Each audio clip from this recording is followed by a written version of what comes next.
Informasi pertama untuk Anda pemirsa, kebakaran menghanguskan sebuah rumah yang dijadikan sebagai tempat usaha wedding organizer yang berada di Jalan Raja Wali Selatan, Gunung Sahari, Jakarta Pusat. Api yang berasal dari bagian belakang rumah ini dengan cepat membesar hingga merambat ke seluruh bagian rumah. Sebanyak 20 unit mobil pemadam kebakaran dikerahkan ke lokasi untuk memadamkan api. Sementara menurut informasi, pasangan lansia yang tinggal di bangunan tersebut diduga terjebak dalam suatu ruangan.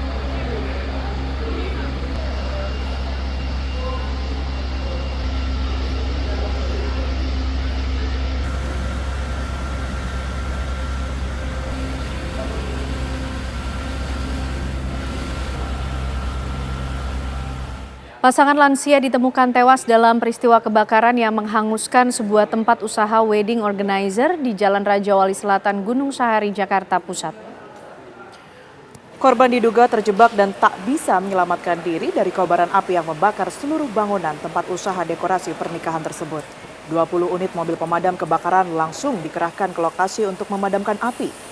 Belum diketahui penyebab pasti kebakaran tersebut terjadi. Sementara pemirsa, sejumlah petugas kepolisian yang berada di lokasi pun juga langsung melakukan olah tempat kejadian perkara dan melakukan identifikasi terhadap kedua korban meninggal.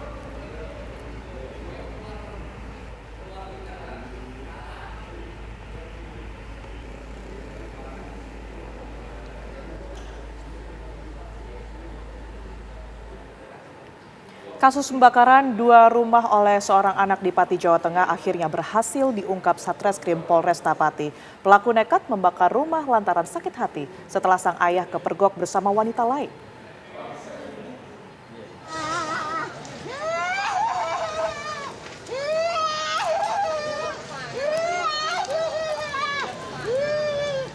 Peristiwa bermula saat adik pelaku bernama Sutika menengok ayahnya Sapin yang sedang sakit.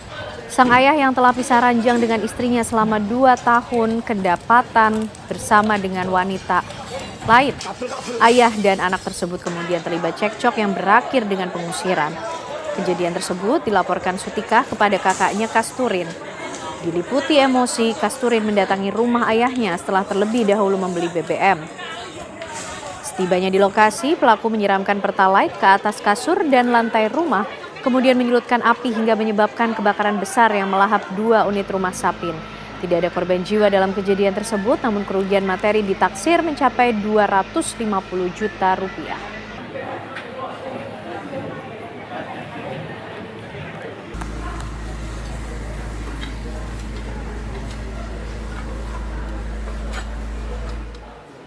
Seorang bocah perempuan tewas dalam peristiwa kebakaran yang menghanguskan 2 unit rumah permanen di Dusun 1A Klambir 5 Kampung, Deli Serdang, Sumatera Utara. Korban diduga tewas akibat terjebak di dalam ruangan dan banyak menghirup asap. Kebakaran tersebut juga membuat panik seluruh warga yang berada di dekat lokasi. 4 unit mobil pemadam kebakaran dikerahkan langsung ke lokasi, api pun baru bisa dipadamkan setelah berselang 1 jam. Akibat peristiwa kebakaran tersebut, pemirsa, kerugian ditaksir mencapai ratusan juta rupiah. Sementara jenazah korban langsung dimakamkan pihak keluarga.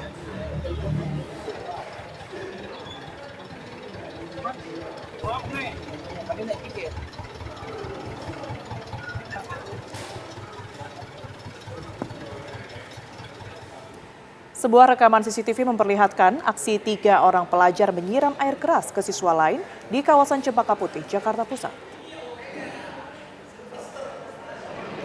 Dalam rekaman CCTV terlihat para terduga pelaku menggunakan seragam koko putih dan topi SMA, berboncengan menggunakan sepeda motor matic berwarna putih. Kemudian ketika melintas di Jalan Cempaka Raya, Cempaka Putih, Jakarta Pusat, mereka berpapasan dengan 3 korban yang melintas dari arah berlawanan dalam kondisi berboncengan motor. Saat berpapasan itulah, para pelaku langsung memepet motor korban dan menyiram air keras ke arah wajah korban.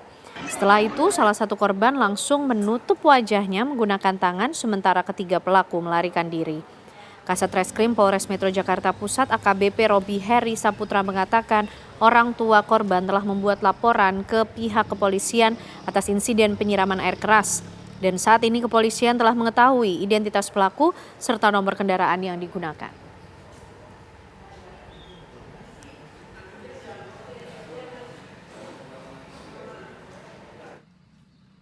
Untuk korban sendiri ada luka atau cedera di bagian mata yang sempat ditangani di rumah sakit, kemudian tapi saat ini sudah kembali ke rumah.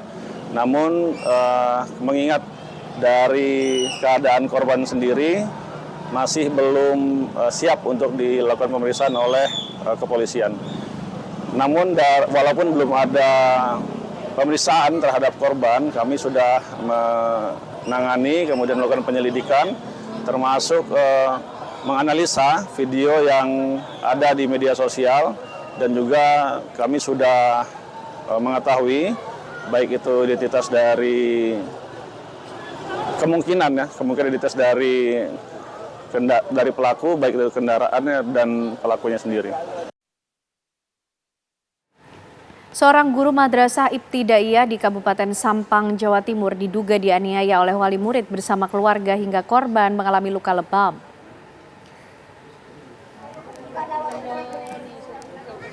Di lokasi, sejumlah emak-emak berupaya mengelilingi korban yang sedang duduk di kursi panjang. Sementara warga yang lain berupaya menjaga korban guna aksi pemukulan tak kembali terjadi. Kasus bermula saat sang guru menegur seorang murid yang bergurau dengan temannya saat kegiatan belajar. Namun, upaya teguran tak dihiraukan. Hingga sang guru memberi hukuman menggunakan kayu penunjuk huruf di papan tulis. Teguran dan pemukulan kemudian oleh murid dilaporkan kepada orang tuanya. Saat ini pemirsa, kasus penganiayaan guru tugas Madrasah Ibtidaiyah telah ditangani Satreskrim Polres Sampang.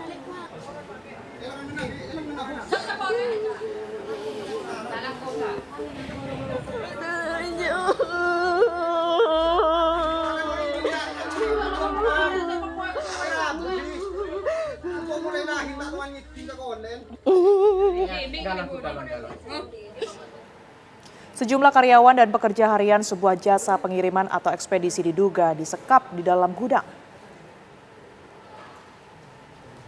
Dari video amatir terlihat sejumlah pekerja jasa pengiriman nasional dikurung di dalam gudang. Gudang tersebut berada di lokasi sebuah perusahaan di daerah Penjaringan, Jakarta Utara.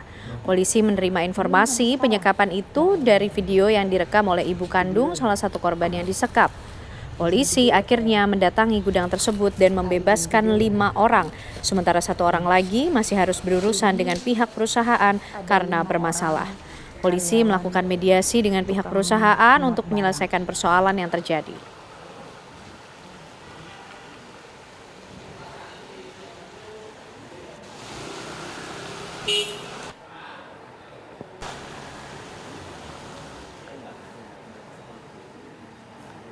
Takut dia karena intervensi dari sana. Saya sendiri menyaksikan, saya sendiri kan dikepung itu tuh Pak. Jadi berusaha untuk kayak bicara ini mengarah ke alibi ke sini. Kayak kami ini kan nggak punya nama, nggak punya uang. Nah, tahu sendiri di Indonesia itu hukum.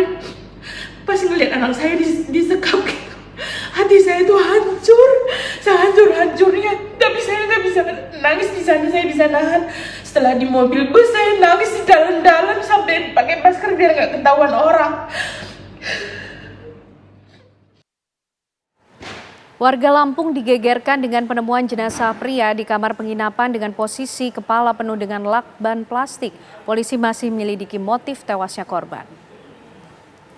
Ada 5 orang. Seorang pria asal Tangerang, Banten ditemukan tewas di sebuah kamar penginapan di Bandar Lampung, Lampung. Jasad korban ditemukan di atas kasur dalam kondisi bagian kepala terlilit lakban dan plastik. Polisi masih menyelidiki motif tewasnya korban. Polsek Kedaton dan Satreskrim Polresta Bandar Lampung langsung menggelar olah TKP di lokasi kejadian. Sejumlah saksi dan pengelola kamar penginapan turut dimintai keterangan. Dari hasil olah TKP, pemirsa, belum ditemukan adanya tanda bekas kekerasan serta barang berharga korban yang hilang. Guna kepentingan penyidikan, jenazah korban dibawa ke Rumah Sakit Umum Daerah Abdul Muluk Bandar Lampung untuk diotopsi.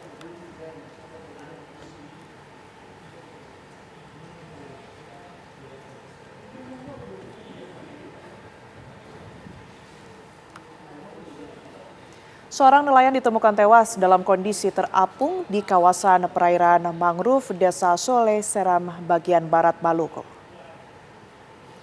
Korban diketahui bernama Apli Siolibona, 74 tahun, nelayan asal desa Luhu, Kecamatan Huamual, Kabupaten Seram, bagian barat Maluku.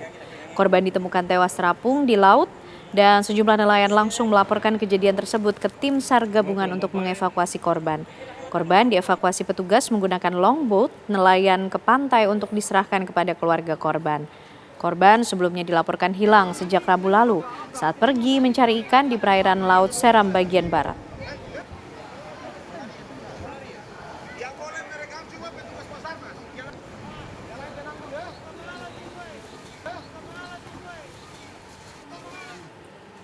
Informasi lainnya pemirsa, Presiden Prabowo Subianto hadir dalam Mujahadah Kubro 1 Abad Nahdlatul Ulama di Malang, Jawa Timur.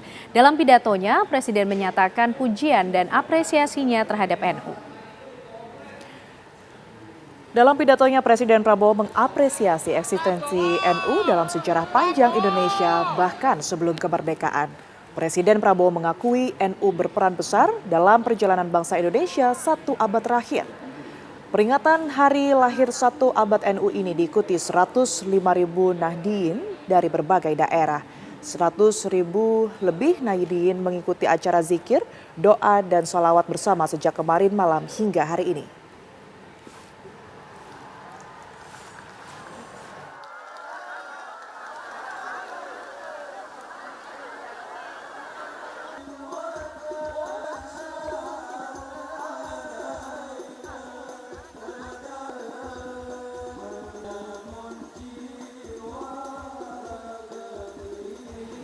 Pemirsa, perahu yang memuat saung horek untuk kegiatan petik laut atau nyadran tenggelam di Sungai Balongdowo, Sidoarjo, Jawa Timur. Pemirsa, perahu yang memuat saung horek untuk kegiatan petik laut atau nyadran tenggelam di Sungai Balongdowo, Sidoarjo, Jawa Timur. Peristiwa itu terjadi pada Sabtu sore kemarin. Perahu saung horek perlahan miring sebelum akhirnya tenggelam ke dasar sungai. Tidak ada korban jiwa dalam peristiwa tersebut, kerugian hanya berupa peralatan horek yang ikut terjebur ke sungai. Diduga perahu miring akibat keberatan muatan. Warga sedang menonton hiburan berusaha menyelamatkan sound system yang terjebur. Tradisi nyadran merupakan agenda rutin warga pesisir Sidoarjo, khususnya dari Desa Balongdowo dan sekitarnya.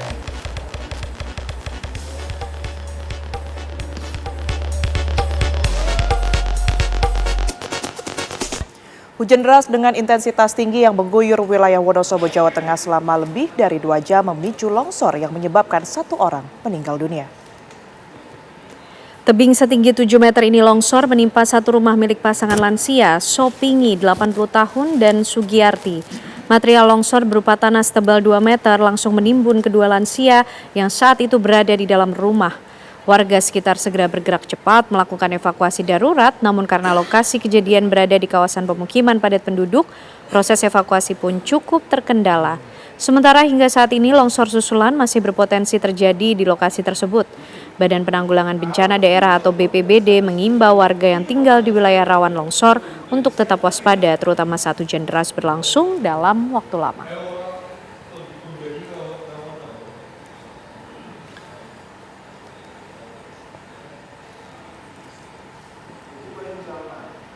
Sebelum kita lanjutkan apa kabar Indonesia malam pemirsa, kita ikuti dulu kumandang azan maghrib untuk wilayah Jakarta dan sekitarnya.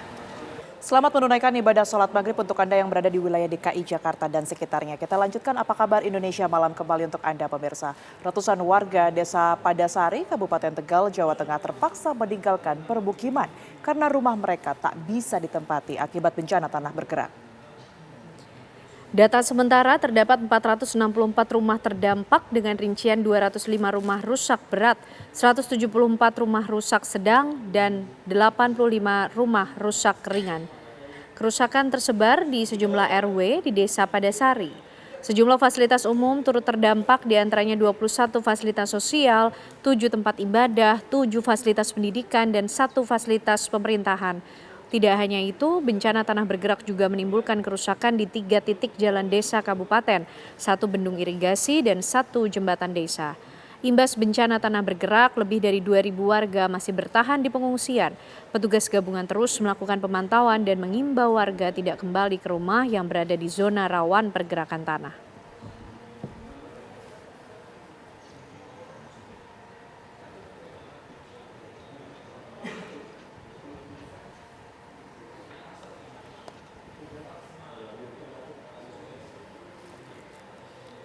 Untuk memperbarui informasi terkini mengenai adanya kondisi tanah bergerak di Tegal, Jawa Tengah, kami ajak Anda pemirsa berbincang dengan Bupati Tegal, Bapak Ishak Maulana Rohman. Selamat malam Pak Bupati. Ya, selamat malam Bu. Baik, Pak Bupati mungkin bisa digambarkan bagaimana kondisi terkini Pak akibat adanya tanah bergerak di wilayah Kabupaten Tegal ini. Ya, mohon izin melaporkan Bu bahwa di Kabupaten Tegal terjadi bencana tanah bergerak ini pertama pada hari Senin. Senin minggu kemarin terjadi hujan lebat jam 2 sampai dengan jam 19.00 hingga terjadi pertama pada hari Senin tersebut. Nah, esok harinya hari Selasa terjadi penambahan retak beberapa titik dan rumah sehingga kami pemerintah Kabupaten Tegal bersama jajaran Forkominda, Pak Kapolres, Pak Dandim dan lainnya memutuskan untuk memerintahkan masyarakat untuk evakuasi mengungsi di pengungsian. Saat ini total Bu kurang lebih 500 rumah yang terdampak. Mayoritas dari 500 rumah ini mengalami rusak berat. Ada yang sudah rata dengan tanah, ada yang konstruksinya sudah patah, terus infrastruktur jalan juga rusak, fasilitas ibadah, fasilitas pendidikan, dan ada satu pondok pesantren juga sudah rata dengan tanah. Kami informasikan juga bahwa saat ini kurang lebih ada 3.000 jiwa yang mengungsi. Kami pemerintah Kabupaten Tegal sudah menyiapkan pengungsian lengkap dengan fasilitas kesehatannya dan juga kami juga sudah menyiapkan ruang kelas belajar darurat. Kami juga menyiapkan logistik lengkap untuk memenuhi kebutuhan para pengungsi. Kemarin saat hari Jumat kami juga mendapatkan kunjungan dari Pak Gubernur dan juga Bapak Wakil Presiden Republik Indonesia. Arahan dari Pak Wapres melihat langsung kemarin kondisi di Desa Pedasari bahwa tidak memungkinkan untuk ditempati kembali melihat kerusakannya yang sangat masif. Sehingga kami bersama Pemprov dan pemerintah pusat sama PNPB juga memutuskan untuk merelokasi warga masyarakat yang rumahnya terdampak. Saat ini langkah kami sudah kami lakukan, kami sudah menentukan titik relokasi yaitu di lahan milik perhutani seluas 10 hektar. Ini sedang dikaji, besok juga dari SDM Provinsi akan turun untuk memastikan bahwa lahan baru yang akan ditempati oleh para pengungsi membuat hunian sementara ini direkomendasikan aman untuk dihuni. Baik, informasinya tadi sudah ada 3 jalan yang kemudian ini terdampak ya Pak Bupati berkaitan dengan bencana tanah bergerak ini. Lantas bagaimana aktivitas warga sendiri dan juga termasuk pendistribusian bantuan, apakah bisa sampai ke titik yang membutuhkan? Ya, jadi begini Bu, saat ini warga sudah hampir mayoritas sudah berada di pengungsian. Kemarin terakhir bahwa ada sebagian warga yang masih terisolir di Petubuhan Padareka. Kemarin kami bersama TNI Polri dan komunitas, di video juga terlihat komunitas off-road 4x4 juga melakukan evakuasi warga yang masih terjebak. Saat ini kami rutin Bu berpatroli karena masih ada beberapa warga yang menghendaki masih berada di rumah. Tentunya kami juga menghimbau karena kami juga khawatir akan adanya pergeseran tanah susulan. Melihat juga curah hujan juga masih cukup tinggi sehingga yang kami harapkan ke warga, ayo kita sama-sama mengungsi. Pemerintah juga menyiapkan pengungsian dengan segala perlengkapannya dan kebutuhan yang dibutuhkan oleh para pengungsi. Baik, Pak Bupati, lalu apa kemudian langkah yang sudah disiapkan oleh pemerintah daerah berkoordinasi dengan pihak-pihak terkait juga untuk melakukan penanganan dari bencana tanah bergerak ini? Ya, jadi langkah-langkah kami Bu, kami pertama sudah koordinasi dengan pemerintah provinsi. Terus kami juga koordinasi dengan BNPB dan pemerintah pusat termasuk Kemensos juga, bahwa perlu kami beritahukan Bu, bencana alam pada hari ini tidak kali pertama. Tahun 1986 juga pernah terjadi, tahun 2022 juga pernah terjadi. Namun saat tahun 2022 tidak separah tahun 2026 dan masyarakat saat itu dianjurkan untuk relokasi namun menolak. Tapi dengan adanya kondisi saat ini tahun 2026 bencana ini sangat luar biasa sehingga masyarakat mau untuk relokasi. Sehingga langkah kami Bu bahwa ini kita akan lakukan percepatan. Kita akan lakukan percepatan regulasi prosedur untuk relokasi dan penyiapan hunian sementara. Mengingat bahwa kemarin arahan Pak Wapres sebentar lagi sudah memasuki bulan puasa, bulan Ramadan, sehingga kami tidak ingin pengungsi ini berlama-lama berada di tenda pengungsian. Kami yakin ini 1 minggu saja masyarakat pengungsi ini sudah mulai bosan, sudah mulai menanyakan ke kami bahwa ini mau sampai kapan kami mengungsi, sehingga sudah kami sosialisasikan, kami beritahu bahwa kami sedang persiapan percepatan untuk relokasi Huntara, Bu. Demikian. Baik, tentu kita harapkan seluruh kondisi di sana ini segera membaik dan juga warga yang saat ini berada di pengungsian segera tertangani kondisinya. Terima kasih atas informasi dan juga waktu yang diberikan kepada kami, Bapak Ishak Maulana Rohman, Bupati Tegal, Jawa Tengah. Sehat selalu, Pak Bupati. Matur. Pemirsa, setelah 2 bulan lebih pasca banjir bandang dan juga tanah longsor yang menerjang Benar Meriah Aceh, kondisi desa Pantan Kemuning masih porak-poranda.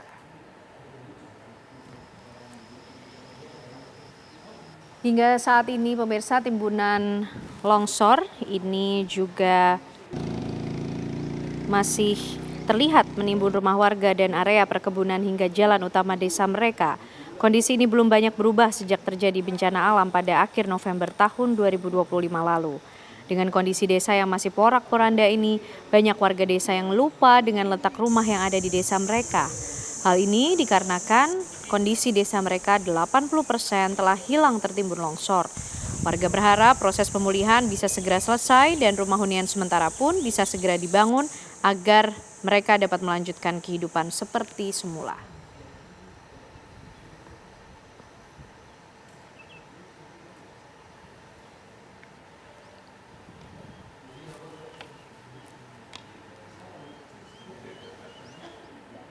Kabar siswa sekolah dasar di Kabupaten Ngada, Nusa Tenggara Timur yang mengakhiri hidupnya menjadi sorotan publik. Ya, sebelum YBR mengakhiri hidup, tersiar kabar adanya pungutan dana komite sekolah yang dibebankan pada siswa untuk pelaksanaan kegiatan Hari Pendidikan Nasional tahun 2026.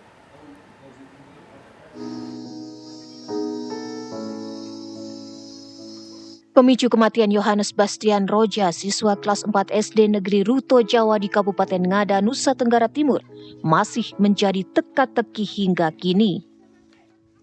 Dugaan baru muncul dari lingkungan sekolah tempat YBN menimba ilmu. Fakta diketahui sebelum YBN mengakhiri hidupnya, pihak sekolah mewajibkan setiap anak didik untuk mengumpulkan dana dalam rangka Hari Pendidikan Nasional 2026. Pasalnya SD Negeri Ruto Jawa menjadi tuan rumah pelaksanaan Hari Pendidikan Nasional tingkat Kabupaten Ngada.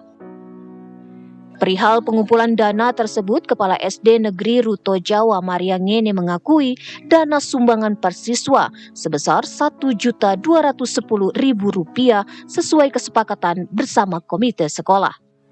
Sumbangan orang tua yang besarnya 1,210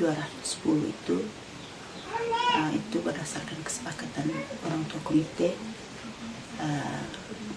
Dasarnya itu karena kami tahun ini akan menjadi tuan rumah untuk kegiatan Hardiknas yang akan dilaksanakan pada 29 April sampai dengan tanggal 2 Mei.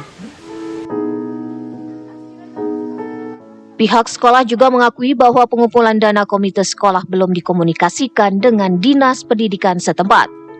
Sementara itu, suasana duka masih menyelimuti SD Negeri Ruto Jawa. Di ruangan kelas 4, tempat duduk yang biasa digunakan YBR, terlihat sekuntum bunga dan sebuah pesawat kertas. Dari Ngada, Nusa Tenggara Timur, Taufik Koban, TV One mengabarkan.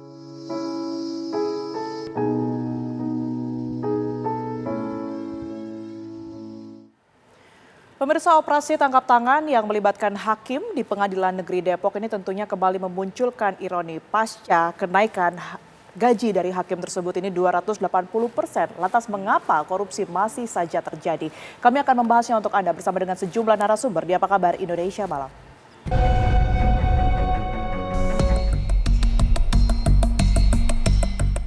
Komisi Pemberantasan Korupsi KPK kembali menangkap 7 orang dalam operasi tangkap tangan OTT di Kota Depok, Jawa Barat, Kamis 5 Februari lalu.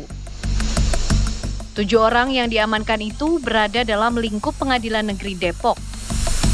3 orang berasal dari PN Kota Depok dan 4 orang lainnya merupakan pihak swasta. Terbaru, Komisi Anti Rasuah menetapkan 5 orang di antaranya sebagai tersangka. Mereka adalah Ketua Pengadilan Negeri Kota Depok, Iwayan Eka Mariarta, Wakil Ketua PN Kota Depok, Bambang Setiawan, Juru Sita PN Kota Depok, Yuhansyah, Direktur Utama PT Karaba Dikdaya, Trisnadi, dan Head Corporate Legal PT Karaba Dikdaya, Berliana Trikusuma. Para tersangka terlibat dalam dugaan tindak pidana korupsi, penerimaan hadiah atau janji terkait pengurusan sengketa lahan di pengadilan. Uang ratusan juta rupiah pun disita Komisi Pemberantasan Korupsi. Penangkapan dan penetapan tersangka ini menjadi ironi saat negara berupaya menunjukkan keberpihakannya dengan menaikkan gaji hakim. Lantas, mengapa ada hakim yang masih korupsi, padahal tunjangan sudah dinaikkan?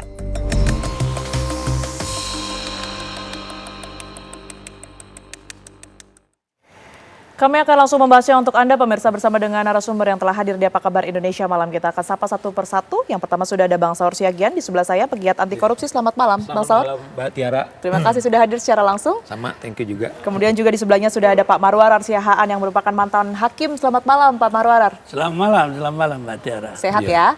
Sehat. Alhamdulillah. Baik, secara sambungan virtual juga tersambung bersama kami, Ketua Komisi Yudisial sudah ada Pak Abdul Khair Ramadan. Selamat malam, Pak Abdul.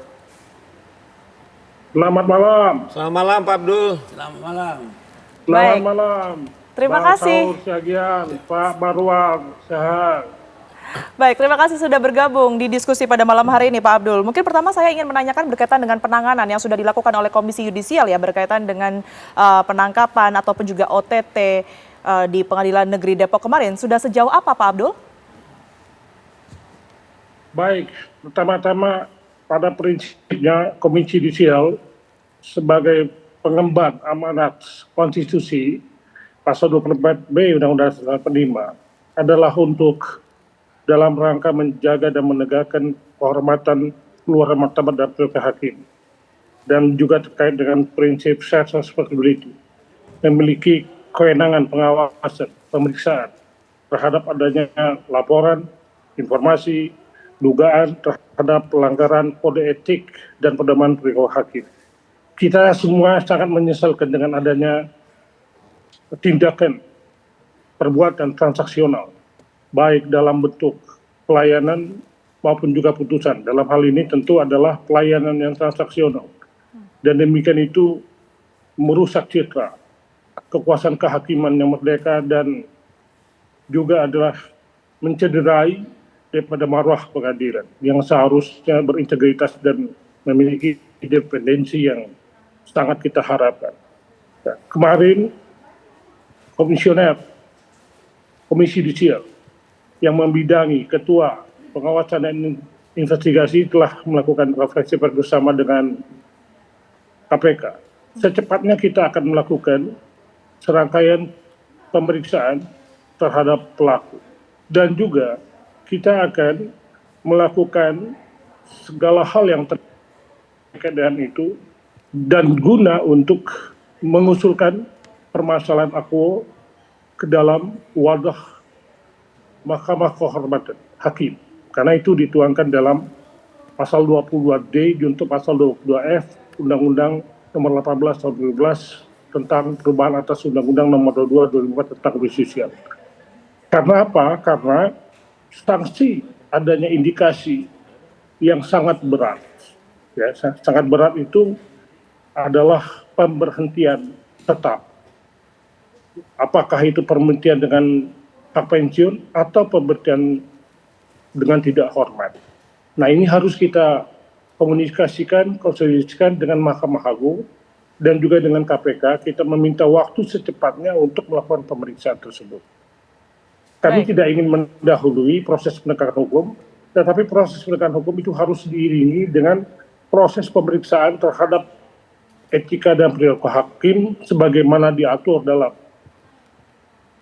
keputusan bersama Mahkamah Agung dan Komisi Yudisial dan peraturan bersama Mahkamah Agung dan Komisi Yudisial terkait dengan penegakan pedoman perilaku hakim. Dan itu ada kode etiknya, ada 10 prinsip kode etik yang diduga dilanggar terkait dengan operasi tangkap tangan yang dilakukan oleh KPK. Itu yang dapat kita lakukan sesuai dengan tugas dan fungsi daripada Komisi Yudisial. Baik, biasanya pada kasus-kasus serupa Pak Abdul, ini nantinya pemeriksaan yang akan dilakukan oleh KY ini akan berfokus atau yang paling difokuskan ini apa? Karena kita ketahui dari KPK sendiri sudah memunculkan nominal siapa-siapa saja yang terlibat di dalamnya. Ya, di satu sisi proses penegakan hukum yang ditangani oleh KPK itu adalah domain terkait dengan kejadian yang dilakukan oleh KPK dalam hal operasi tangkap tangan sesuai dengan undang-undang yang berlaku.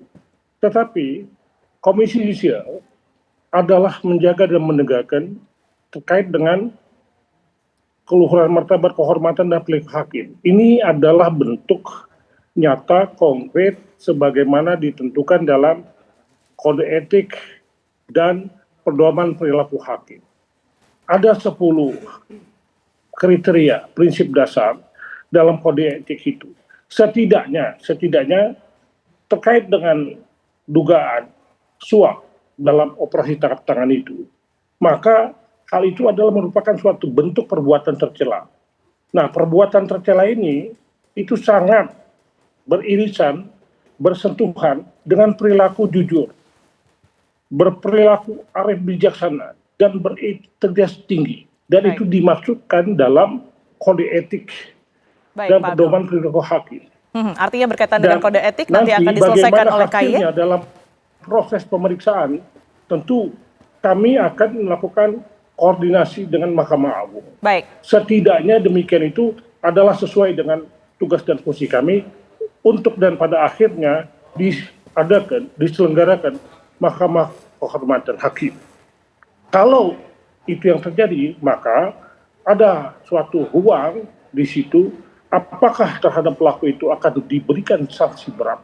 Karena ada indikasi pelaku dalam hal ini telah melakukan suatu perbuatan transaksional dan terhadap praktik tradisional baik Mahkamah Agung maupun Komisi Yudisial zero toleransi. Baik Pak Abdul, kami tangkap poinnya. Ini yang harus dicermati dan menjadi deterrent effect, menjadi peringatan bagi seluruh hakim di Indonesia untuk tidak melakukan hal serupa. Itu pesannya. Baik, saya bergeser ke Pak Marwarar terlebih dahulu. Pak Marwarar, saya langsung saja, kalau yang kemudian difokuskan di kasus ini, masyarakat tentunya sakit hatinya nih karena belum hilang dari ingatan masyarakat berkaitan dengan kenaikan gaji hakim 280%. Tetapi tidak lama kemudian ternyata terjadi juga adanya korupsi atau bahkan suap ini. Apa yang sebenarnya terjadi? Apakah memang keputusan tersebut tidak efektif atau bagaimana sebenarnya? Ya, saya kira ini sesuatu hal yang multi kompleks ya. Dan kita jangan lagi berpikir tentang apa yang terjadi ini. Sama dengan yang lalu-lalu semua itu ditangani secara demikian saja. Tetapi kita menginginkan ada satu penanganan yang komprehensif sebenarnya, totalitas, menyeluruh dan penuh kerjasama juga di antara KY, MA dan juga seluruh unsur-unsur lainnya. Apa yang kita katakan itu bahwa seruan Mahkamah Agung itu supaya integritas hakim ditingkatkan, itu menjadi pemeo di salah satu lembaga pengawasan, misalnya di Australia itu integrity, but not by trust alone. Tidak bisa hanya kita percayai begitu saja. Itu artinya ada mekanisme yang kita lakukan untuk menangani semua ini sangat jauh. Apakah itu mulai dari judicial policy, cara hakim memutus perkara, ini tentu agak kompleks kita bicara. Apakah kita bicara tentang pengawasan, apakah konsep Mahkamah Agung apa yang dikatakan satu atap bahwa pengawasan itu independensi hakim yang dipelihara itu tidak memiliki akuntabilitas sehingga tidak terbuka dia terhadap pengawasan, dan begitu banyak lagi hal-hal lain yang membutuhkan bukan hanya kepolisian yang reformasi itu, tetapi peradilan ini kalau memang konsep apa yang dikatakan reformasi itu terjadi, itu harus bisa kita sama-sama belajar semua bagaimana menangani perkara-perkara yang terjadi seperti ini. Kalau hanya seruan supaya integritasnya dijamin, saya kira integritas itu tidak hanya not by trust alone. Itu ada mekanisme rangkaian yang harus kita lakukan. Mulai dari konsolidasi, mulai dari reformasi di peradilan, kemudian rekonstruksi, restrukturisasi. Itu semua banyak sekali yang kita tidak sebutkan secara detail di sini. Tetapi intinya jangan percayakan saja, tetapi apa yang harus kita lakukan. Di sini sebenarnya pengawasan itu sampai kepada legal audit. Tetapi doktrinnya kita buka dulu bahwa independensi hakim itu bukan hanya untuk hakim. Tetapi maksudnya diberikan dia independensi supaya dia bisa mandiri, tidak tergantung, tidak ditekan oleh siapa. Supaya dia bisa adil menurut hukum yang berlaku. Dengan kata lain pengawasan di sini sebenarnya masih kurang dan perlu ditingkatkan begitu? Sangat-sangat. Dan di bagian mana, di celah mana? Tidak memiliki satu konsep yang awal. Saya akan mencoba memberikan satu hal. Bagaimanakah seorang hakim di dalam menangani perkara dari awal sampai akhir itu kalau misalnya tidak ada suatu konsep bahwa peradilan yang dilaksanakan itu adalah suatu peradilan berdasarkan hukum, di mana setiap hakim itu akan senantiasa berpedoman kepada teknik peradilan yang bisa memberikan hak yang sama kepada semua pihak dan saling kontrol. Tapi salah satu lagi, ketinggalan hakim kita di Indonesia sekarang ini, bagaimana suatu kecenderungan pelanggaran hukum merupakan hal yang menguntungkan bagi banyak orang, itu menjadi suatu kesempatan untuk mereka menjadi bermain. Misalnya saya akan katakan ini, sekarang lebih beruntung tidak membayar utang daripada bayar utang. Lebih beruntung melakukan pelanggaran hukum daripada mematuhi hukum. Karena itu semua bisa diatur di pengadilan. Nah ini menjadi kata kunci sebenarnya bahwa ada juga di dalam jurisprudensi kita atau putusan pengadilan yang harus diperbaiki tentang apa yang dimaksud dengan peradilan murah, sederhana, cepat itu. Yang murah itu seperti apa? Kalau orang misalnya yang sudah berhutang diberikan kelonggaran untuk tidak bayar hutangnya atau bunganya sangat rendah, biaya yang dikeluarkannya tidak dibayar, alangkah indahnya kalau kita semua berperkara di pengadilan karena kita bisa hanya konco dengan hakim kan, tidak perlu dengan hukum itu kita laksanakan. Artinya memang banyak celah yang kemudian ini longgar dan perlu diawasi begitu ya. Celah. Oke, saya bergeser ke Bang Saur. Bang Saur, memang tidak efektifkah dinaikkan gajinya 280% ini? Iya, saya mulai dulu, saya nggak memakai bahasanya ketua IE. Ini tindakan biadab yang dilakukan oleh hakim ini, itu yang saya suarakan kepada juru bicara daripada Mahkamah Agung, Prof. Yanto. Karena Tiara sudah men-spill sedikit, coba bayangkan, di tengah kita mengurangi anggaran 30% APBN kita, pemerintah menaikkan hampir 300% kepada tunjangan mereka ini. Di sisi lain kita sedang kesusahan untuk sekedar hidup, Tiara. Anda lihat aja tiap hari bisnis kita mati semuanya. Presiden juga mengatakan, kalau kita sudah naikkan gaji atau tunjangan hakim, kita harapkan tidak lagi korupsi. Itulah perintah daripada Presiden. Tapi hari ini, belum berapa lama terjadi di PN Surabaya, kemudian di Jakarta, kemudian itu hanya hitungan hari, Tiara. Nah oleh karena itu menurut saya begini, saya mengapresiasi KPK menghadirkan KY ketika konferensi pers. Coba bayangkan karakter daripada kasus. Pak Marwarar ini tahu karena pernah jadi pimpinan daripada. Ini uang yang digunakan adalah untuk uang mengeksekusi yang sudah ingkrah putusan. Ya, betul. Coba bayangkan akibat kelakuan daripada hakim ini, coba bayangkan ada direksi BUMN, legal head-nya. Kemudian jadi berpotensi pasti dipecat oleh kelakuannya hakim ini. Karena hakim yang disebut adalah benteng terakhir daripada peradilan kita. Artinya gini Tiara, Tiara boleh rusak, Saur boleh rusak, tetapi ketika pengadilan kita masih bisa terjaga, harapan kita ada. Nah dengan kegiatan sekarang yang terjadi, ketua PN-nya kena, wakil ketua PN-nya kena, mungkin nggak hakimnya bersih? Mungkin nggak hakimnya bersih? Enggak. Pertanyaan logikanya, oleh karena itu gini, saya dorong sesungguhnya, biarlah KPK sekarang ini fokus, udah lupakan dulu untuk kasus-kasus yang lain, tapi fokus sekarang penegakan peradilan kita, karena nonsen, karena pengusaha itu sederhana. Tiara. Dimulai dari mana tapi Bang? Ya, barangkali Karena sudah banyak sekali mulai sekarang nampaknya ini, PR-nya kita gitu ya. mulai dari benteng, kita mulai dari akhir, bentengnya ini kan sudah hat-trick ini dalam beberapa bulan nih. Tapi kemarin sudah berupaya untuk diselesaikan oleh Pak Presiden dengan cara Oke. memberikan kesejahteraan, begitu ya? Nah, oleh memastikan karena itu kesejahteraan. menurut saya, kalau Pak Maru dari segi eksternalnya, ini menurut saya tidak punya harga diri. Dia tidak pernah memikirkan anak istrinya, Tiara. Saya masih ingat salah satu istrinya Damanik itu, waktu uangnya kemudian disita, disuruh istrinya bersaksi di pengadilan. Pak Hakim katanya, anak saya tidak bisa lagi bayar uang kuliah karena uangnya diblokir. Maksud saya Tiara, kelakuan daripada hakim ini bukan dia hanya mempertaruhkan dirinya, tapi keluarga lebih dari itu meruntuhkan negara. Menurut saya harus katakan, negara kita ini jangan bullshit lah kita sebut negara hukum. Itu negara mafia karena para hakimnya, ketua pengadilan, wakil ketua pengadilan sudah kena. Ini sudah negara mafia anti hukum. Karena hakimnya sudah seperti itu Tiara. Oke, saya tidak mau bicara seperti bahasanya ketua KY, enggak. Kita harus bicara lugas saat ini Mbak Tiara. Oke baik, tapi tentunya kita akan meminta ya bagaimana kemudian ini tanggapan dari Pak Abdul begitu berkaitan dengan pandangan masing-masing tadi. Salah satunya berkaitan juga dengan celah-celah kelonggaran yang masih butuh pengawasan. Tapi dijawab nanti Pak Abdul, kami akan kembali untuk Anda usai jeda berikut ini. Tetaplah di Apa Kabar Indonesia Malam.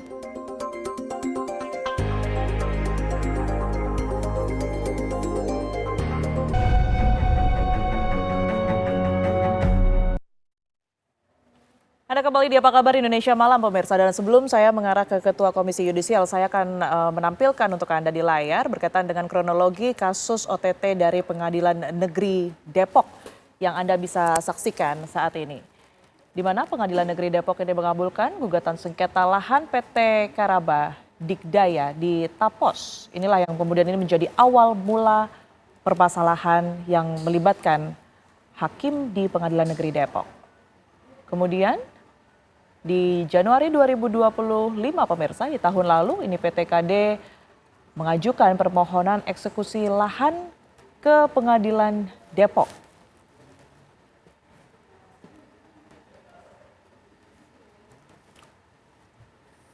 Selanjutnya berselang 1 bulan ini di Februari 2025 pemirsa, eksekusi belum juga berjalan. Disepakati fee percepatan sebesar 850 juta rupiah. Di mana di 14 Januari 2026 Pengadilan Negeri Depok menetapkan eksekusi pengosongan lahan.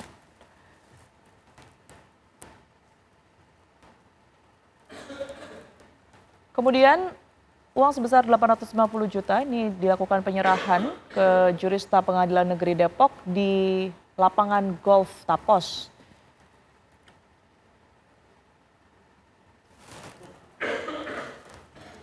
Dan di 5 Februari 2026 atau beberapa waktu yang lalu pemirsa, KPK melakukan operasi tangkap tangan di lokasi.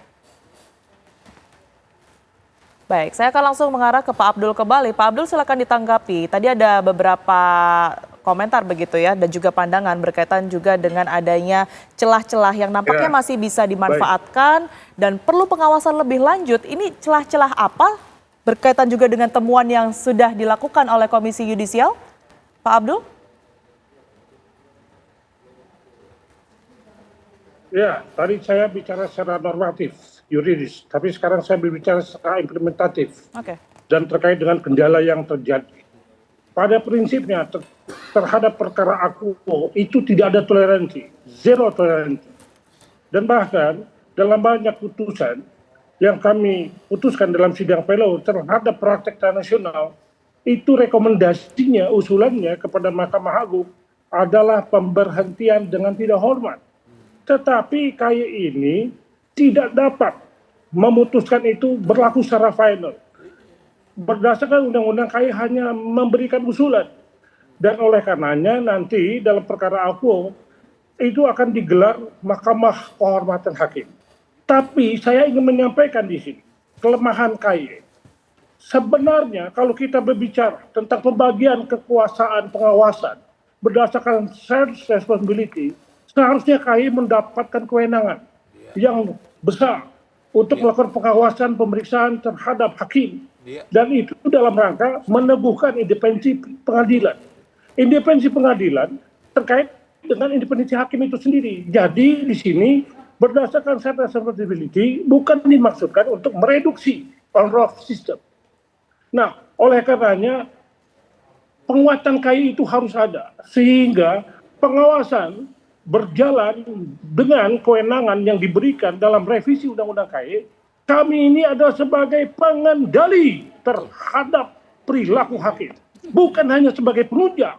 Selama ini kami hanya sebagai penunjang, pendukung, tidak boleh melakukan check and balance system. Itu kan seperti putusan Mahkamah Konstitusi pada tahun 2006. Ya pada akhirnya KY itu terreduksi terkait kewenangannya. Dalam kesempatan ini saya ingin mengatakan bahwa KY harus dioptimalkan melalui revisi undang-undang. Termasuk dalam hal apa? Dalam hal memeriksa putusan yang terkait dengan adanya penyimpangan hukum acara dalam residensi putusan pengadilan. Karena putusan pengadilan dalam residensinya itu banyak penyimpangan hukum acara, banyak merekayasa keterangan saksi, keterangan ahli dan alat bukti. Tetapi kewenangannya yang tidak oleh bisa. karena itu kami seharusnya kuat dilemahkan pula dalam peraturan bersama 2012 hak untuk melakukan pemeriksaan terhadap residensi yang menyangkut adanya penyimpangan dalam penerapan hukum acara itu tidak berlaku, dibatalkan. Oleh karenanya harus ada regulasi terkait dengan revisi undang-undang yang memberikan hak kepada Komisi Judisial untuk melakukan pemeriksaan terhadap substansi putusan yang bersinggungan dengan etika dan perilaku hakim dalam penyimpangan hukum acara. Kalau itu ada, maka juga harus pula diberikan kepada kami, KY ini melakukan putusan itu tidak lagi berupa rekomendasi, tidak lagi berdasarkan usulan, tapi self-executing.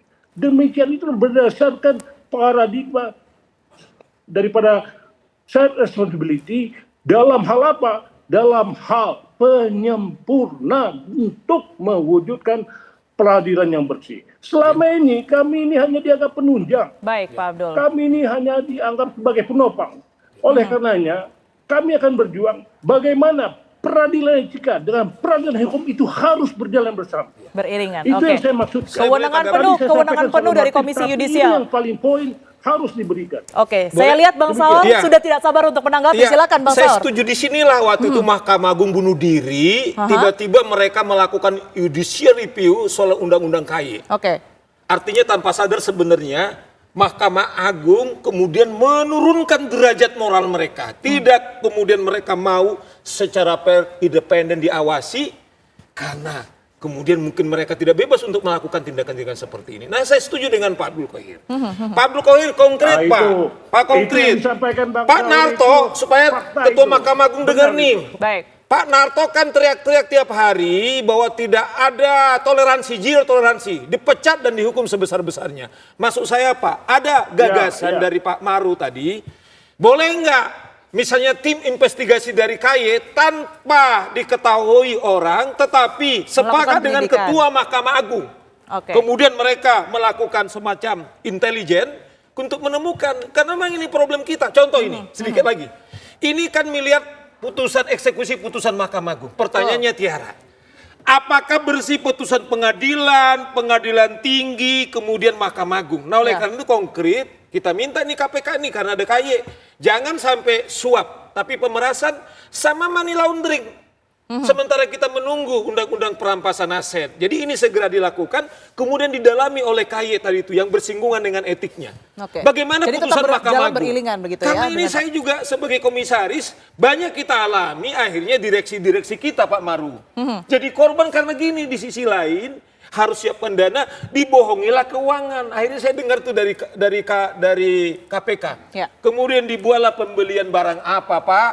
Akibatnya Pak, korporasi kita tidak pernah untung karena diperas oleh manusia hakim bejat ini, Tiara. Bukan itu saya bilang, hukum kita runtuh, korporasi kita runtuh, tapi juga mengorbankan yaitu sendi-sendi negara hukum kita, Tiara. Oke, baik. Saya bergeser ke Pak Marwarar. Pak Marwarar, sebenarnya kalau kita melihat ya kehidupan dan juga penanganan kasus oleh hakim, ada tidak sih intervensi yang kemudian ini kerap dilakukan seperti yang kemudian ini berita yang muncul belakangan ini begitu ya, dan juga membahayakan dalam tanda kutip hakim itu sendiri, dan juga seperti apa perlindungan yang sebenarnya dimiliki oleh seorang hakim sehingga ia mampu menolak, mampu melindungi dirinya dan tetap berintegritas begitu?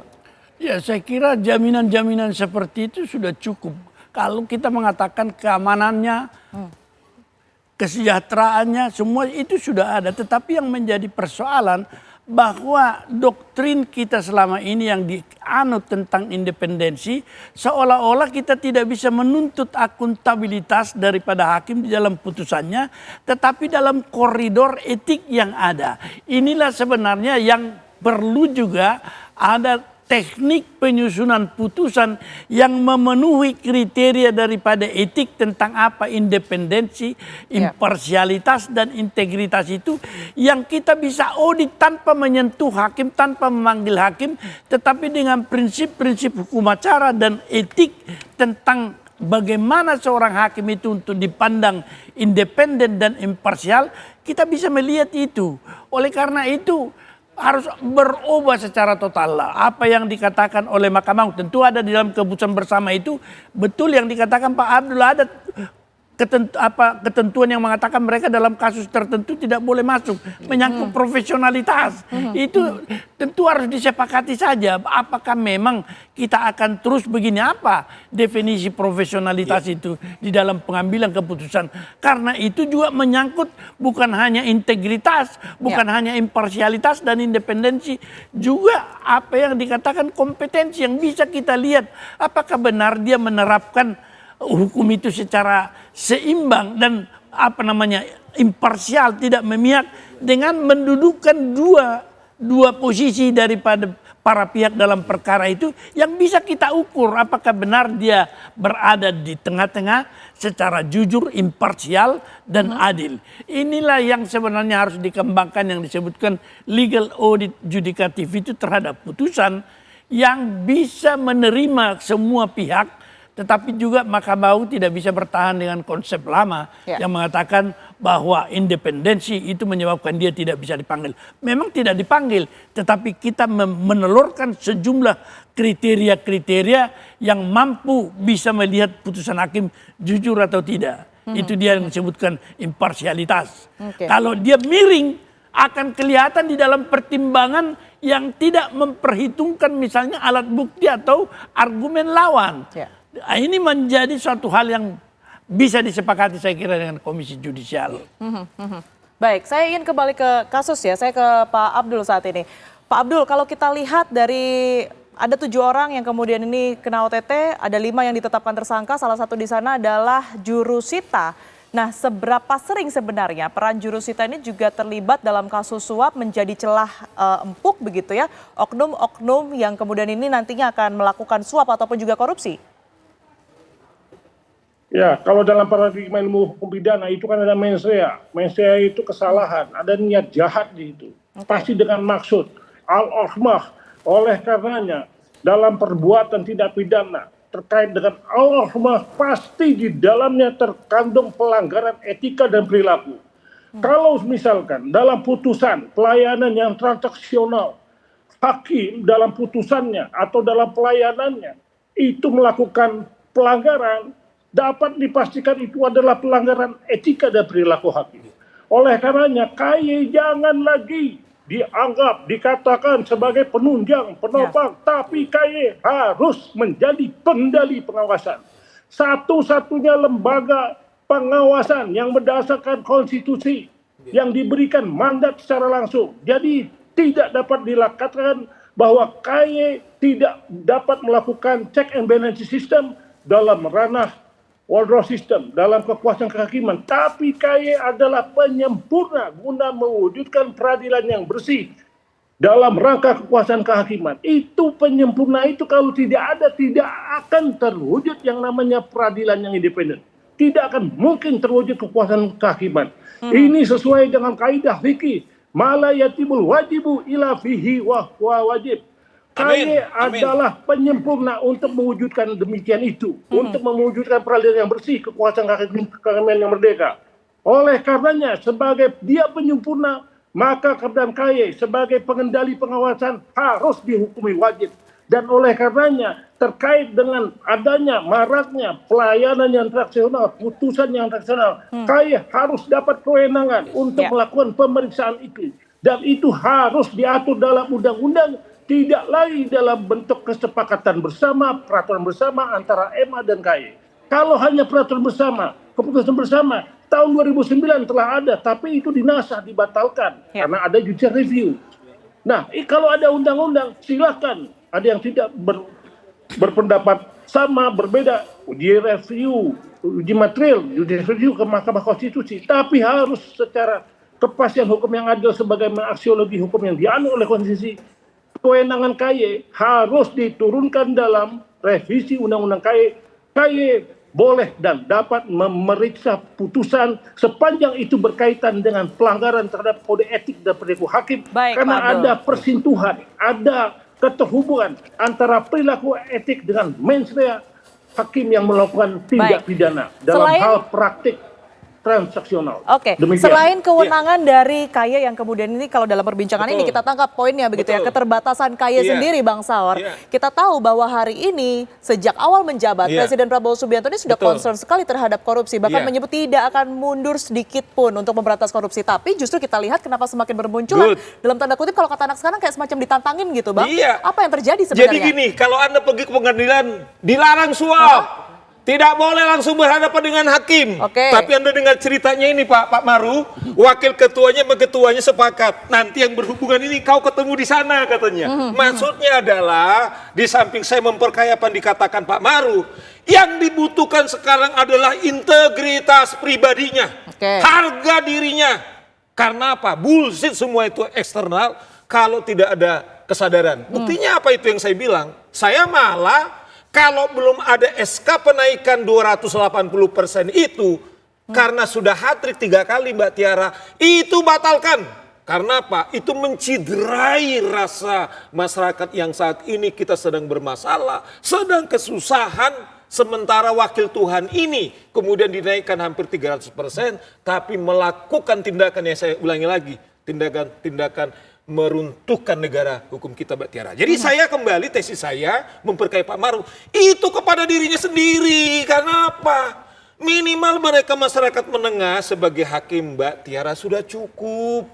Kalau memang mereka mau jadi kaya secara finansial, jadi pengusaha dong. Ya kan? Tapi permasalahannya lagi-lagi bukan di kesejahteraan gitu ya. Enggak ada kaitannya. Tapi wakil Tuhan. Mana profesi banyak di dunia yang kemudian ini berharap kepada hakim-hakim kita. Nah, oleh karena itu saya bilang melalui singkat, Bang Saur. Ini Mbak, kepada seluruh hakim-hakim ya, ini kesempatan emas kepada Anda. Ketika Anda melakukan ini, bukan saja negara hukum Anda neruntuhkan, negara anak-anak istrimu kamu korbankan, dan juga kepercayaan masyarakat itu runtuh dengan tindakan ini Mbak Tiara. Oke baik, karena Pak Abdul hanya bisa bergabung sampai di segmen 2, sementara perbincangan kita masih akan berlanjut begitu ya. Saya minta Pak Abdul untuk kemudian ini menanggapi terlebih dahulu.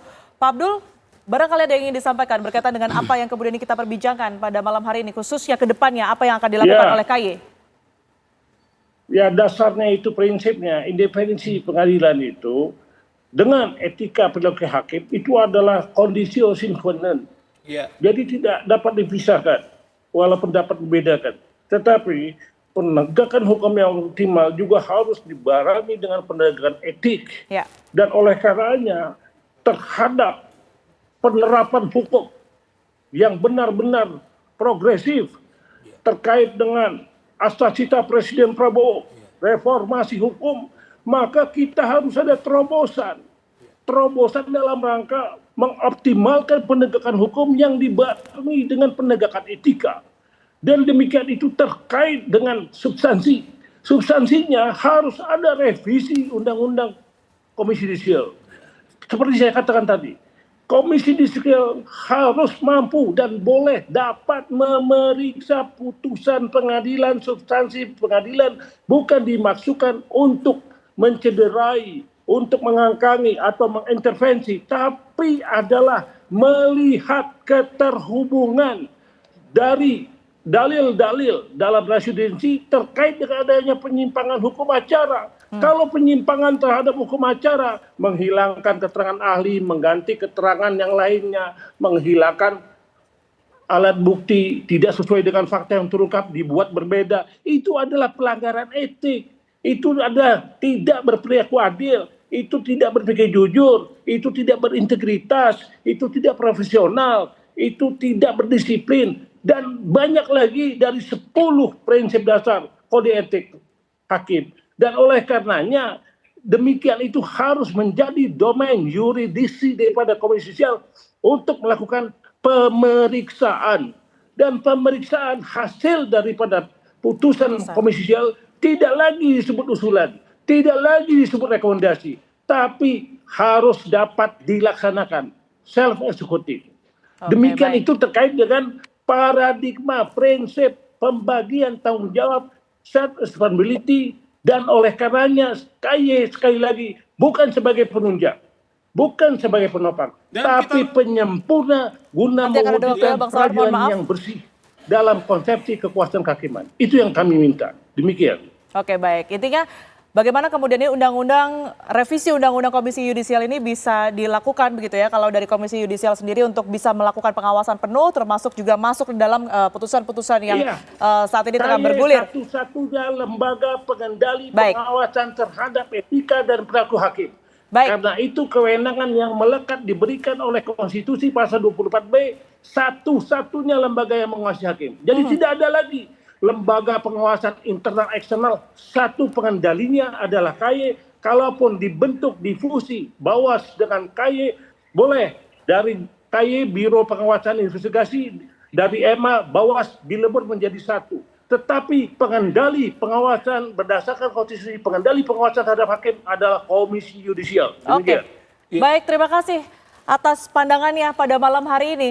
Pak Abdul Khair, usai jeda mungkin Bang Saur. Oke, kita harus iklan terlebih dahulu. Nanti kita akan meminta tanggapan dari Bang Saur. Bapak Abdul Khair Rama dan Ketua Komisi Yudisial telah bergabung bersama kami di Apa Kabar Indonesia Malam. Sehat selalu, selamat kembali melakukan aktivitas. Pak Abdul. Hormat. Terima kasih. Pak Ketua, maju terus. Kami akan kembali untuk Anda. Pelihara jantung.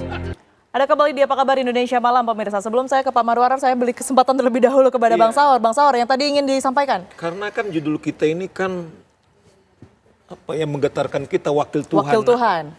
Problemnya jadi Tuhan kan jadi pencuri dengan apa yang terjadi sekarang ini kan, konsekuensinya kan, karena memang itu sebutan yang sampai saat ini Pak Hakim tidak pernah keberatan dengan sebutan itu, Tiara.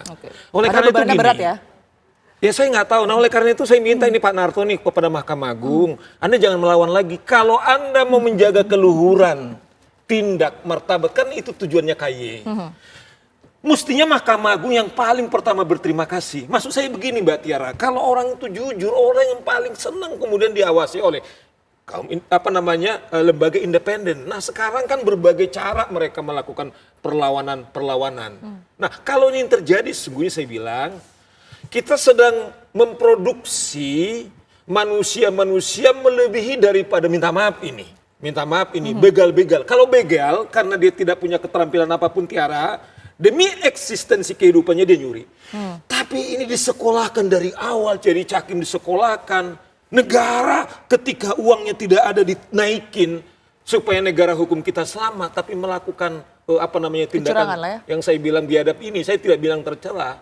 Nah oleh karena itu sekarang harus bertobat nih Mahkamah Agung. Anda harus sangat terbuka bahwa tujuan daripada pengawasan eksternal itu, sambil yang saya tadi bilang itu Anda harus punya harga diri Anda untuk menyelamatkan hakim-hakim kita dan juga menyelamatkan direksi-direksi yang di BUMN ini kemudian akhirnya jadi terpidana karena tindak perilaku Anda. Jadi semua kena nih. Bisnis kita nggak jalan, persaingan kita habis. Karena apa? Yang tadi itu lebih serius lagi. Tuhan Anda tempatkan kemudian lagi jadi seorang tersandera dengan tindakan Anda karena hanya Anda mendapat predikat sebagai wakil Tuhan. Oke, baik. Tapi kalau kita berbicara mengenai praktik korupsi begitu ya, khususnya yang dilakukan oleh hakim, tentunya ini bukan yang pertama kali. Apakah ini juga kaitannya selain tadi kesejahteraan dicoret karena memang kembali lagi terjadi begitu ya? Apakah ini juga berkaitan dengan sanksi yang kurang tegas, kurang mendapatkan efek jerah begitu Pak Marwarar?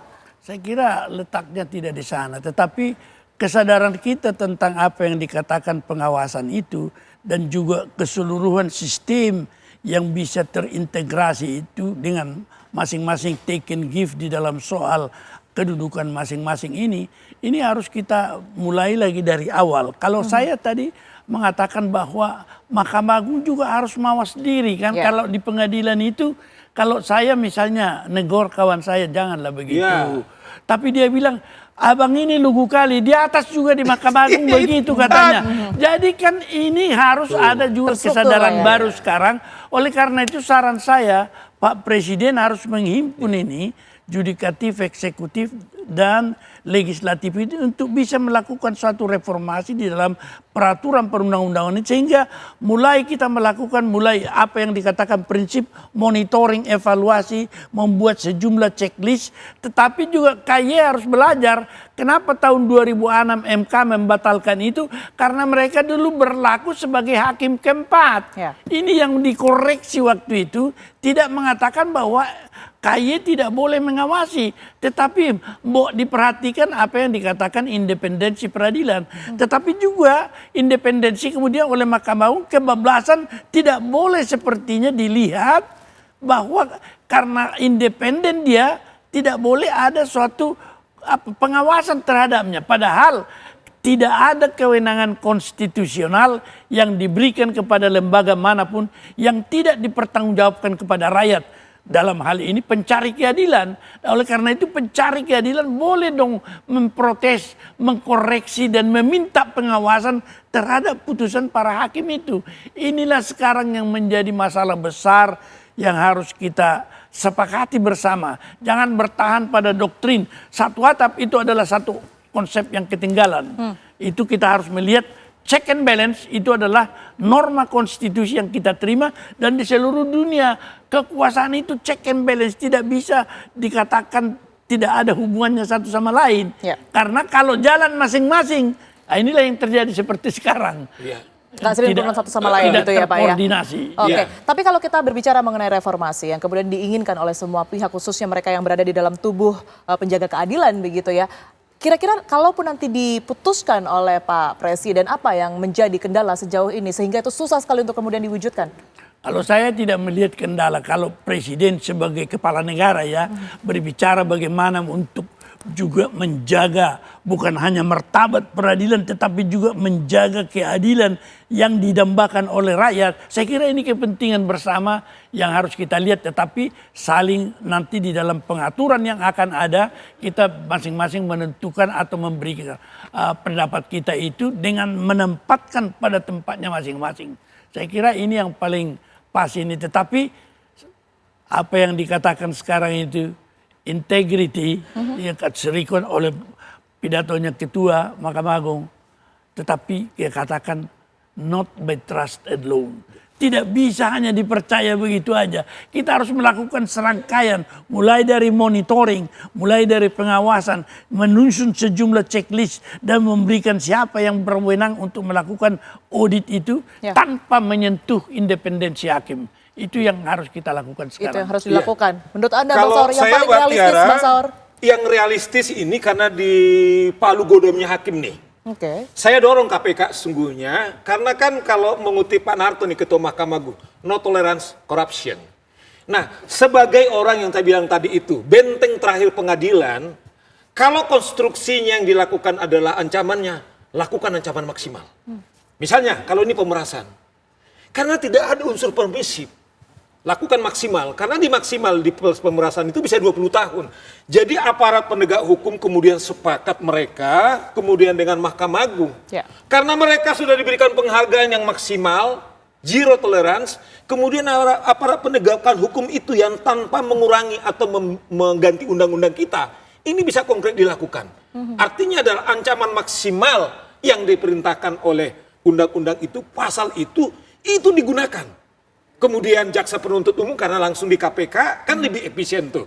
Tetapi teman-teman di hakim apakah pengadilan negeri, jangan sampai korsa, tetapi demi menyelamatkan keluhuran mereka juga sebagai majelis dan juga juniornya atau teman-temannya, kemudian mereka declare melalui putusannya bahwa kami harus belajar, bahwa dari kami memulai. Kalau itu dilakukan, Tiara, saya kira itu bisa menjadi harapan. Tapi kalau kita misalnya, karena presiden juga mengatakan ya sama dengan itu. Tidak boleh ketemu, malah ketua hakimnya. Jangan di sini temuin dia di restoran sana. Itu yang dininikan oleh KPK. Nah, dengan demikian saya bilang harapan kita tanpa kita minta intervensi presiden, tanpa kaya undang-undangnya diganti, tapi itu realistis dan konkret bisa mereka lakukan, Mbak Tiara. Yang paling mungkin dilakukan dan juga harapan besar bagi masyarakat untuk memiliki sistem peradilan yang sehat begitu yang ya sehat, Bang Saur. bersih. Baik, terima kasih atas pandangan yang sudah diberikan Bang Saur dan juga Pak Marwarar telah bergabung bersama kami secara langsung dalam diskusi di Apa Kabar Indonesia Malam. Sehat selalu semuanya Bang Saur dan juga Pak Marwarar. Terima kasih. Dan pemirsa, Apa Kabar Indonesia Malam masih akan kembali untuk Anda sesaat lagi usai jeda berikut ini. Ya pemirsa, tentu menjadi sejarah dan prestasi tersendiri tim futsal nasional atau Timnas Futsal Indonesia ini berhasil masuk sampai ke final Piala Asia Futsal. Bagaimana kemudian laga tadi malam yang berlangsung melawan Iran? Kita akan membahasnya bersama dengan pelatih futsal, ada Bang Doni Zola. Selamat malam Coach Donzol. Halo, selamat malam Ken. Ya, Coach, tadi malam berlangsung begitu seru sampai adu penalti. Kalau Coach Donzol melihat bagaimana sih laga Timnas Futsal Indonesia tadi malam melawan Iran, Coach?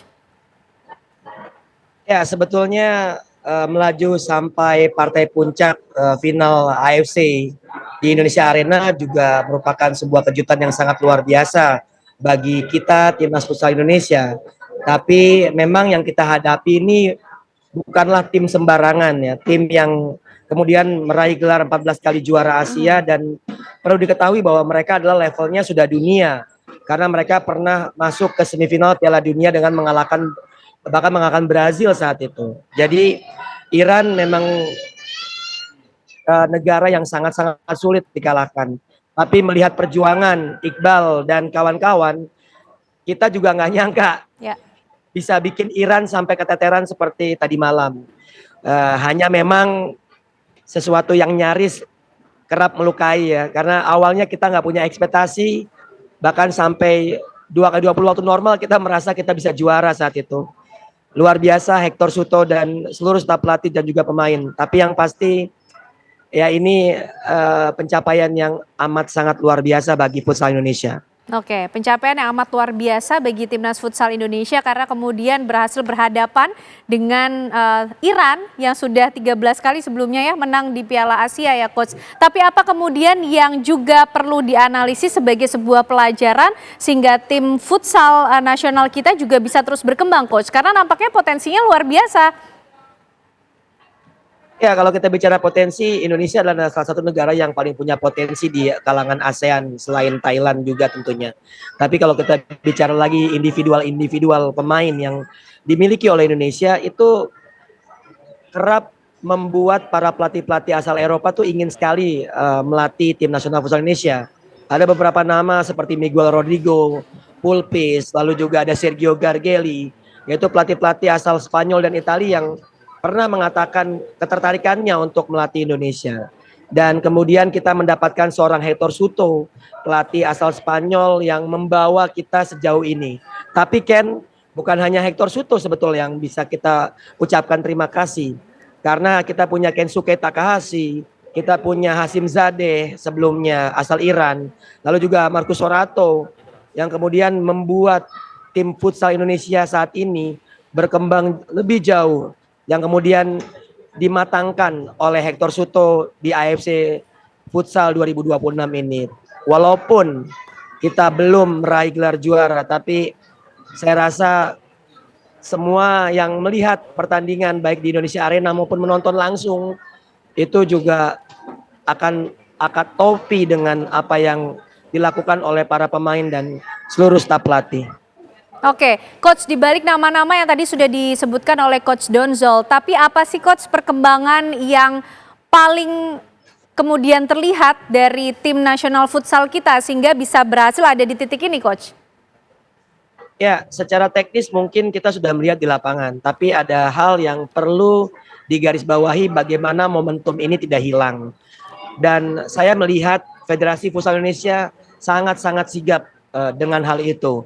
Mereka sudah mengontrak salah satu petinggi Palma Futsal, itu salah satu klub Liga Spanyol, ya futsal Liga Spanyol, yang kemudian menjadi salah satu penasehat yang mungkin bisa membuka keran para pemain untuk abroad, bermain di luar negeri. Dan tentu ini sangat penting ya Ken, karena mengingat semakin sering para pemain Indonesia bermain di level tinggi futsal di dunia, itu tentu akan membuat tim nasional futsal kita akan lebih baik. Dan perlu diketahui bahwa tadi malam ada 4 orang pemain Iran yang bermain atau pernah bermain di Liga Spanyol, bahkan sampai juara Piala Eropa bersama klub Palma dan juga klub Osasuna asal Spanyol. Itu adalah kapten tim Hasan Tayabi, Olat Gobat nomor 8, Salar Agapor nomor 12, dan Abasi nomor 9. Dan itu adalah para pemain-pemain yang kemudian tadi malam mengantarkan Iran ke gelar 14 juara Piala Asia. Oke, Coach Donzol tadi sudah menyebutkan perkembangan apa yang signifikan yang bisa kita lihat dari tim futsal nasional kita, Coach. Tapi ke depan tentu masih ada laga-laga lain di level yang lebih tinggi tentunya. Tidak hanya Piala Asia, mungkin juga Piala Dunia. Tantangan ke depan bagi tim futsal nasional kita apa sih, Coach? Ya, memang sayangnya kita belum pernah mencicipi Piala Dunia, tapi saya optimis ya di 2028 nanti Piala Dunia itu akan ada Indonesia dengan catatan seperti ini, Ken. April nanti kita akan ada AFF kembali. AFF kita juara bertahan. Kita tahun lalu mengalahkan Thailand di kandang mereka dengan membantai dengan skor 6-1. Lalu kita juga nanti akan ada momentum di mana kualifikasi Piala Asia kembali. Nah, kualifikasi Piala Asia dan Piala Asia merupakan tiket menuju Piala Dunia. Sebelum ke sana, kita harus mempersiapkan tim ini dengan apa? Dengan tentunya uji coba berkualitas. Yang saya harapkan itu bisa diwujudkan oleh pemerintah dan PSSI selaku induk organisasi yang menaungi futsal.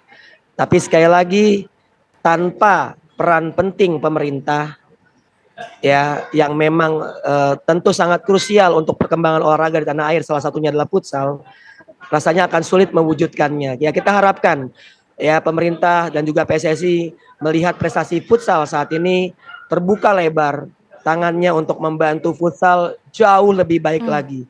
Karena saya sadar semua stakeholder harus bahu-membahu agar futsal meraih mimpinya bermain di Piala Dunia. Oke, Coach, dengan semua asa dan cita-cita tentunya, menurut Coach Donzol, komposisi pemain timnas futsal ini harus diatur seperti apa? Harus diisi dengan pemain-pemain andalan siapa saja, Coach? Ya, beberapa pemain itu akan menginjak usia 30 tahun lebih pada saat di Piala Dunia 2028. Dan kita juga sepakat bahwa Indonesia untuk regenerasi itu nggak masalah. Kenapa saya bilang nggak masalah? Karena Indonesia B menjuarai sebuah turnamen futsal beberapa bulan lalu di Cina. Dan saat itu hanya Dewa Rizky dari tim senior saat ini yang bermain. Artinya Hector Suto memiliki 40-50 orang pemain, data pemain yang siap untuk membela Indonesia. Jadi keunggulan Indonesia adalah regenerasi yang sangat baik. Keunggulan Indonesia adalah bagaimana kompetisinya juga sangat baik. Yang kemudian melahirkan timnas yang baik juga. Yang tentu kita harapkan mendapatkan ruang lebih.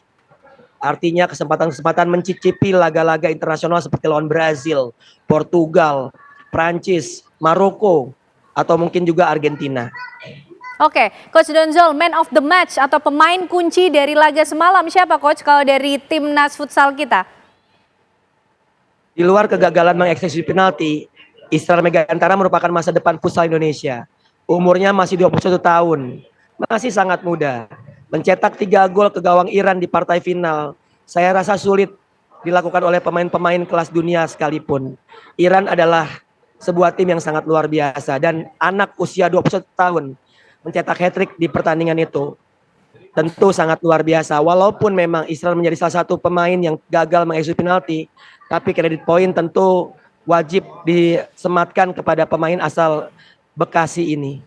Ya, luar biasa capaian dari timnas futsal kita tadi malam, tentunya menjadi suatu asa untuk bisa dicapainya masa depan yang lebih luar biasa lagi. Terima kasih Coach Doni Zola malam hari ini sudah bergabung bersama kami, Coach, di Apa Kabar Indonesia Malam. Sehat selalu, Coach. Terima kasih juga, Ken. Pemirsa, truk gandeng terlepas menghantam 3 kendaraan yang berada di belakangnya di jalur Pantura Gebang, Kabupaten Cirebon, Jawa Barat. Elap, Sari.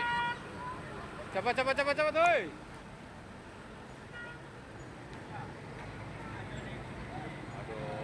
Ya, pemirsa, truk gandeng bermuatan semen itu diduga tak kuat menanjak hingga terlepas lalu mundur. Peristiwa itu terjadi di jalur Pantura hingga gandengan dari truk tersebut terlepas. Gandengan truk yang mundur menabrak mobil yang berada di belakangnya. 2 mobil lain tidak bisa menghindar, ikut terlibat kecelakaan. Benturan yang keras membuat minibus ringsek. Sejumlah warga mengevakuasi penumpang minibus yang terlibat kecelakaan. Sejumlah korban menderita luka dan dibawa ke puskesmas terdekat. Akibat tabrakan ini, lalu lintas dari Jakarta menuju Jawa Tengah di daerah Gebang, Cirebon mengalami kemacetan panjang.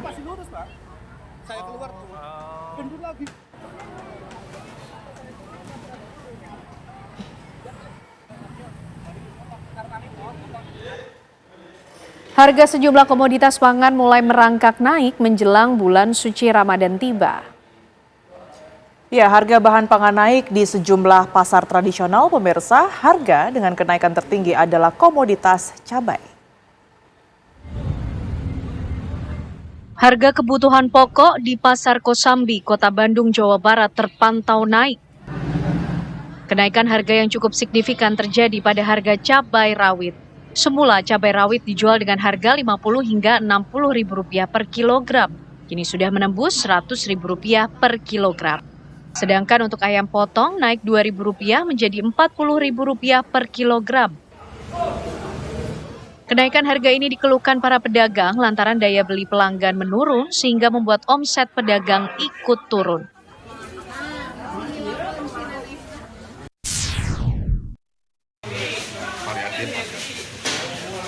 Sementara itu, sejumlah harga kebutuhan bumbu di Pasar Ciawi, Tali, Guntur, Garut, Jawa Barat merangkak naik jelang mendekati bulan Ramadan. Seperti harga cabai rawit merah yang tadinya Rp25.000 per kilonya, kini melesat naik menjadi Rp80.000 per kilonya. Meroketnya harga cabai ini dipicu karena kebutuhan dan pesanan tinggi konsumen jelang bulan puasa. Tim TV One mengabarkan.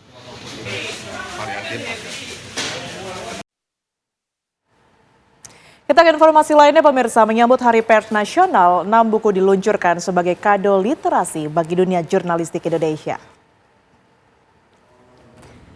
Dari 6 buku yang diluncurkan, salah satu karya yang paling menyita perhatian adalah buku berjudul Panggil Saya Tommy, karya Suryo Pratomo, tokoh pers senior yang juga merupakan mantan Duta Besar Indonesia untuk Singapura. Dalam buku tersebut, Suryo Pratomo membedah pengalamannya selama 5 tahun 2 bulan menjalankan tugas diplomatik di tengah situasi global yang penuh tantangan, termasuk badai pandemi COVID-19. Ia menyatakan penggunaan nama Tommy dalam judul bukunya terinspirasi dari kehangatan hubungan diplomatik.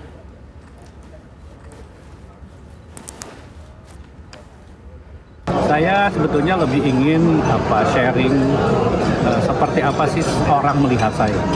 Dan selama 5 tahun saya di Singapura, teman-teman kalangan korps diplomatik, para pejabat di Singapura, teman-teman pengusaha di Singapura selalu memanggil dan mengenal saya sebagai Tommy. 5 tahun 2 bulan saya di Singapura itu pengalaman yang sangat luar biasa. Pertama karena saya bukan diplomat, dan saya menjadi duta besar di zaman yang tidak mudah karena ketika saya berangkat COVID sedang sangat tinggi, bahkan saya 14 hari harus menjalani karantina di Singapura. Informasi tersebut pemirsa sekaligus mengakhiri kebersamaan kita di Apa Kabar Indonesia malam hari ini. Saya Kanana. Dan saya Tiara Haraha pemirsa. Sesaat lagi Anda dapat menyaksikan program Kabar Utama. Kami pamit undur diri, terima kasih. Sampai jumpa.